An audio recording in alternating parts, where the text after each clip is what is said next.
Yo, welcome, Yo. welcome. Hey, I could see you were digging, grooving out to that Now, that intro real quick. the intro, I like the beat of the intro. I'm sorry. I think you guys did a good job creating that. And the graphic is cool too. It gets me, pumped up to Yeah, do the blue review. no, it's a fun time. Bum, I think bum, I need to somehow ba-da-dum. make it on this software so I can let the music bed right out because Yeah, it's so smooth, you know. I wanna come in with the energy with the bam, bam, do a little dance exactly. to and That's how then you start shows. You need to start shows with energy, Parker. exactly. That's the whole bit. That's the whole thing to do. I'm telling you, if I was on a board, I could Bam, do it. bam, I could bam. do it. Well, welcome to this Thursday edition of Blue Review. I am Parker Bell alongside the one and only corporate Greg. Thank you for joining us, Greg. As Yes, always, thank you. I know you got plenty of meetings all the time, but That's you this is the most important thing of my day, Parker. exactly. Well, we're here courtesy of LAX as always. So quickly, just Blue Review is as always presented by the Los Angeles International Airport. Hire LAX creates life-changing career opportunities for Los Angeles residents. And for more information, you can check that out on Hire LAX at Eventbrite. And Greg, I'm continuing to just do that without the paper. I lost the paper days ago. Wow, you got it all done? That's Yeah, pretty impressive. Now, I need to ask something about your hat. yeah. I mean, I like that it's in That's Los Angeles. Why is it upside down? That's a good question. I got it at a pop-up shop. I want to say they're called like Good Quality Human was the shop, and all the hats were really cool. I mean, I Where's dig the that? style and the color. Where's They're good? I guess they're based in like Malibu or something. But the Ooh, you're pop-up going down was to Malibu. You're fancy, well, no, fancy. no, no. My pockets don't run that deep, Greg. Well, apparently, if you're Oh shopping in man, Malibu, they do run so deep. I forgot where the pop-up was. It was off some street near Venice, I'm pretty sure. So Okay. yeah, Venice is yeah, yeah, different, yeah. but it's But they had a upside whole down. bunch of um, the one that I regret not getting, they had a Jackie Robinson Oh, hat that would where have it been was cool. like the 42 with it had some sort of heart or something. I don't know. It was cool. It was really No, cool. it's cool. You should have gotten it. You got Yeah. the upside down Los Angeles hat. I know. I know. I I know. don't. It's funny. Like I have a friend that makes a bunch of Laker gear, and his name Golden Knight GFX, and it's Golden Knight Graphics. Oh, But yeah, I got them on Twitter. I love yeah, their page. Golden Yeah. Knight. He's a great dude. But he does that too. He'll make a Lakers and then put it upside down. And I've never understood why. I mean, it's a cool hoodie that I have, but it's upside down, and is it a talking piece? Like I don't know what the point is. But hey, it looks cool, so that's all that matters. Yeah, pop culture, everything's upside down now. We all watch Stranger Things. Yeah, So, all right, there you let's get go. to let's get to the game, Greg. Yeah, Last night the Dodgers did their thing as we expected. They won 8-2 in a rout. Freddie Freeman reached the 100 RBI mark, and good for him. Sheehan, we definitely got to talk about Emmett today as he got the 10 strikeouts. And we were talking earlier before the show. It was the way he did it. I know we saw the two jacks, but that's expected in Colorado. So we'll get to that.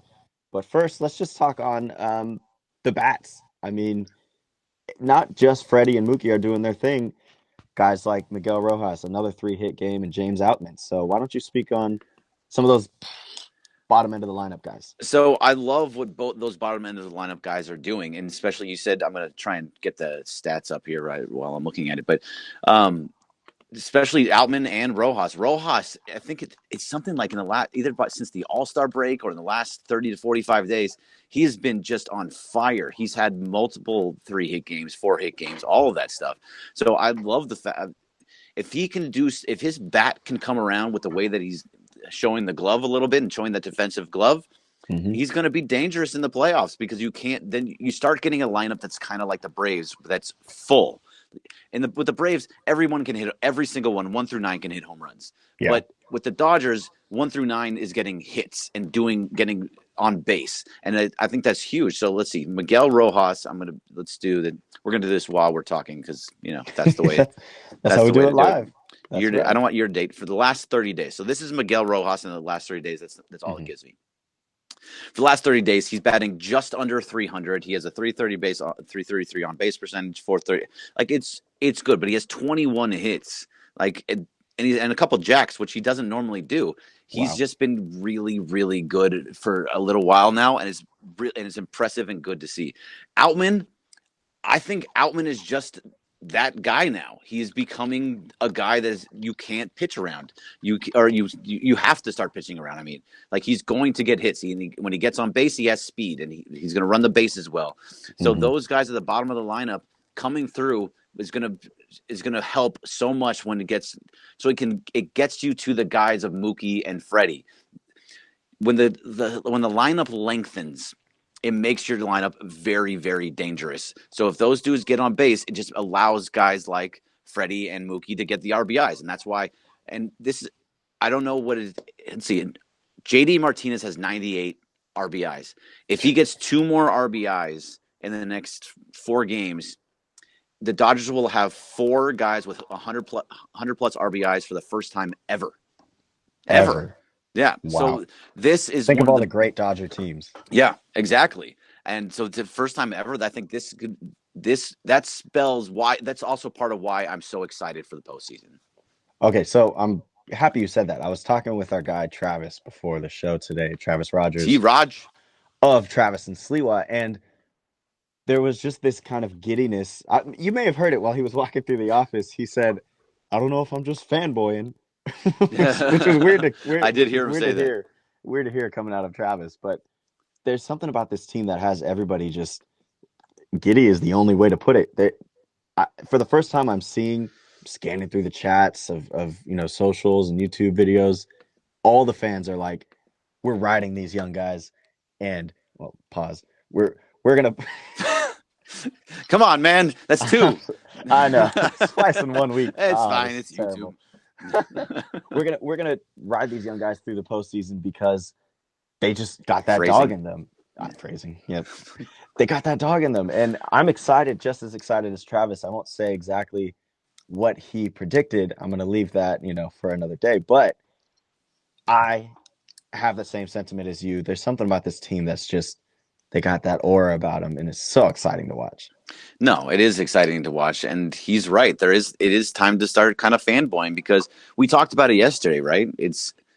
You need to be rising at the right time. You got to get hot at the right time of the season. I felt like going from they were super hot in August, and they kind of slowed down a little bit. They're still playing well in the beginning of September, but there was all the injuries and all the urea stuff, and everything was just piling on top of them. Mm-hmm. And it felt like other teams at the beginning of September were starting to get hot, and the Dodgers were not. They're staying kind of stagnant a little bit. And now they feel like they're rising at the exact right time. Freddie and Mookie and JD and Muncy and all the main dudes are all getting better. Outman, like we talked about, and Rojas are all getting better. But then it's the pitching staff. The pitching staff is getting better down the stretch. Bobby Miller was fantastic the other night. Clayton Kershaw was doing things like he's doing what he needs to do. Ryan Pepio's looked good on every single outing. And now Emmett Sheehan was just fantastic. And Michael Grove in the back of the bullpen looked great. So I think there's a lot of things to be excited. And it's leading right at the exact right time to lead into the postseason. That's right. Yeah, we mentioned Sheehan last night. He put up a terrific outing with 10 Ks.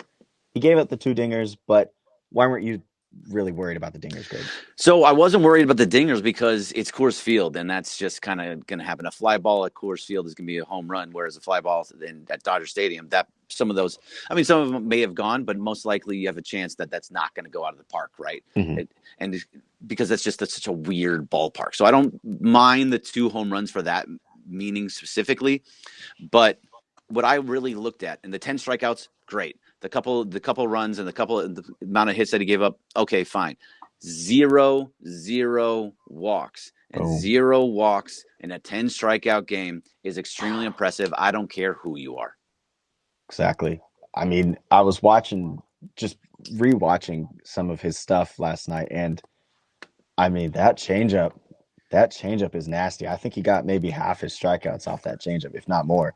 And he can throw hard. He can get upwards of that like 96 to 98 range. And then he just attacks you with that off speed. And Sheehan's got some nasty stuff. And of course, the other guys you mentioned, Bobby looks like a superstar. He's going to be. I think he has the makings of, the next whatever name you want to use. Maybe not the next Kershaw, etc. Like these throws too hard for Kershaw. Yeah, that's too early to say, of course, as well. But Of course. I mean, just watching that guy, and I don't know if we wanted to kind of mention Pepio. Like, I'm thinking back on it now, he was pitching really good last year too. He was. And then, he just kind of got that injury and it just lingered and it was a little weird, that situation. But looks like he's back to form. Yes, I totally agree with you, and I actually think it's a blessing in disguise that he got that injury and was out so much of the year this year, because now he didn't come in until end of August, beginning of September, somewhere around. I don't remember exactly when he came in, Uh-huh. but he came in late, and so you don't have as much tape on him as you might have had on Bobby Miller or somebody else. So he can come in and start and just throw a mix of pitches that is going to be helpful in the postseason. So I actually like the fact that they kind of held on to him a little bit. I wish they would have. See, like all these guys got brought up, Grove, Sheehan, Miller. They got up because it was out of necessity. There was Exactly. injuries. There's a whole bunch of things going on. Guys weren't doing well. You needed to bring them up. Pepio got the advantage of, okay, we saw the good stuff last year. I'm going to wait Hmm. 4, 5, 6 months, and then we're going to bring him in. Great. I think that's going to bode well for him. Yeah. And of course, everybody who is in the chat, if you have any questions, send them our way. We are happy to answer those. We're happy to screen some YouTube questions or even on our socials. I mean, you can find us Yes, on Twitter, sir. ESPN LA. So, Greg, what is it? 3 games left, correct? Is it 3 or Three, 4? I thought three it or was four. 4. I thought it They're was finishing 4. off They have Colorado tonight, and Sunday. then they have one more series. So yeah, it's tonight, Thursday, Friday, Saturday, Sunday, 4 games.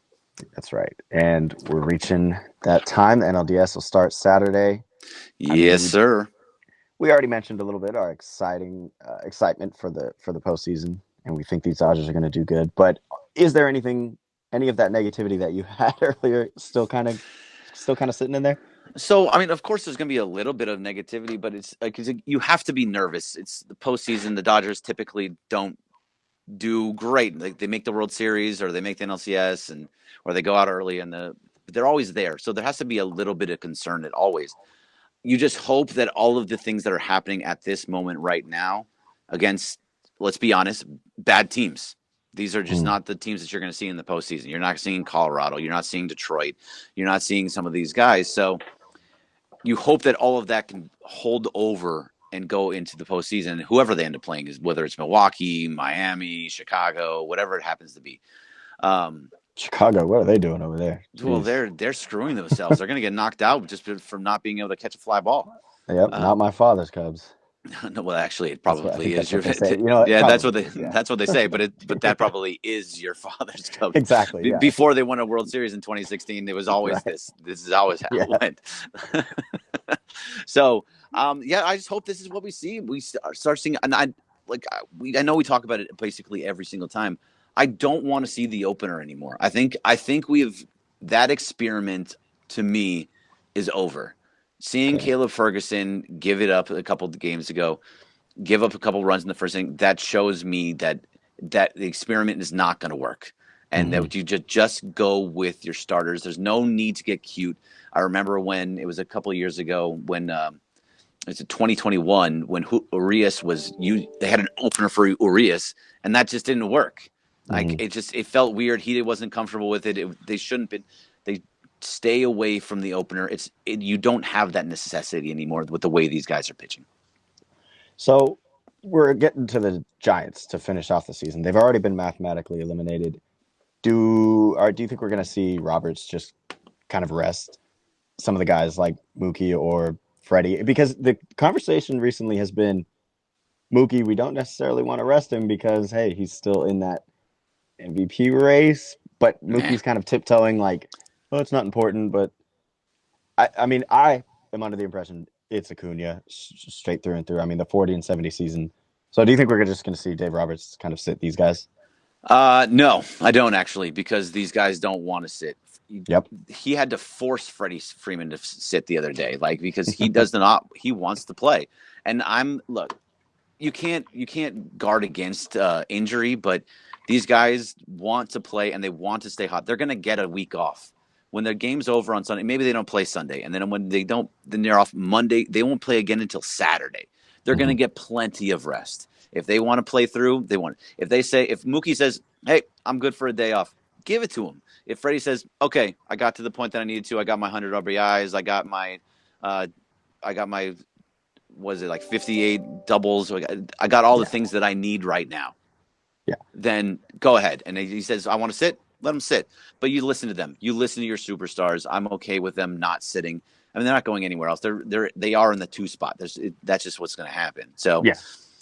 I listen to my superstars and I want them to play if they're going to play. They're going to have plenty of time off. I don't want them to die down. I want them to stay hot.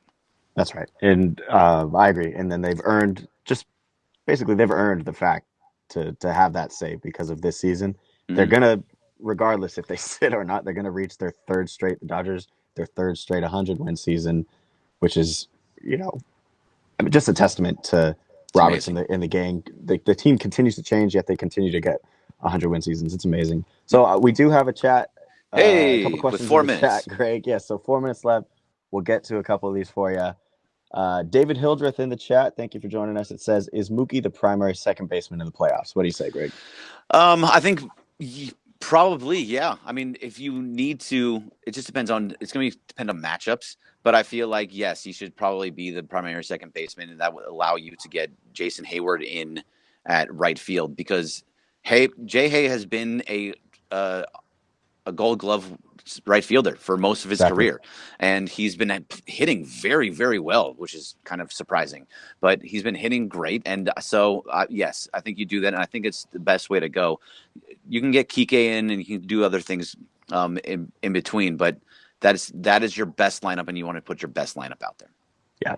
Well, whatever happened to Rosario? That's kind of my question to you. We see him every now and then, but that was kind of the reasoning when Jay Hay would struggle. Mookie had that freedom to go back to right and everything because Ahmed was holding things down. Did the bat just kind of fall off? Yeah, the bat just fell off a little bit. I mean, he can still hit and he can still do things. He's going to come in handy in the postseason, like a bat off the bench. But it just seems like he's just not fully in favor with Dave Roberts, and there's other guys that they like better. And honestly, I'm totally fine with it. I think he's going to get in at some point, but what they have, the way that they're going, their everyday lineup has been great. I'm fine. I'm happy.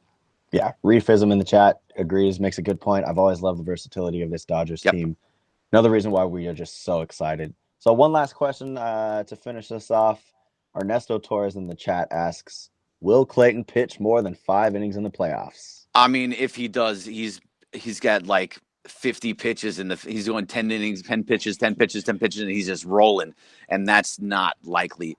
I can't not see him pitching more than 5 innings in the playoffs. It's going to be, that's what you're expecting. And it might not be more than 4. 4 or 5 innings is max out of him, I think, at this point now. And especially with the way that he's been pitching. And if he keeps walking guys, that's just going to put his pitch count up higher. And they don't want him to get too far down there because his arm just doesn't have it. So 5 innings is your max, I think. Yeah, 100%. If we do see him go past 5, then we are hearing Joe in the broadcast booth. It's going to look like a movie. Like if he's going past 5, then that means he's having the greatest game of his elder statesman career, and we're just sending off into the sunset. Yeah. That's the only reason I see him going past 5. Yeah, I cannot imagine because we'll also think about it from Robert's side. Like if he plays him and Andrew Freeman, whoever you want to say, but if he goes into the 6 and he gets rocked, they'll be like, why? What are you doing? Exactly. And he's in a no-win situation. I think it goes by. Kirsch knows his ability to pitch. He knows how he's going to pitch. He just at this point he knows like after 5, I'm done. Yeah. And lastly, we do have just another minute. Top Lodem Cards in the chat says, I don't want to see the lefty or the righty lineups in the playoffs. I just want to see the best lineup every night. Of course you do, but unfortunately, the best lineup is usually sometimes has to do with the lefty or righty matchup. That's just part of what we're doing.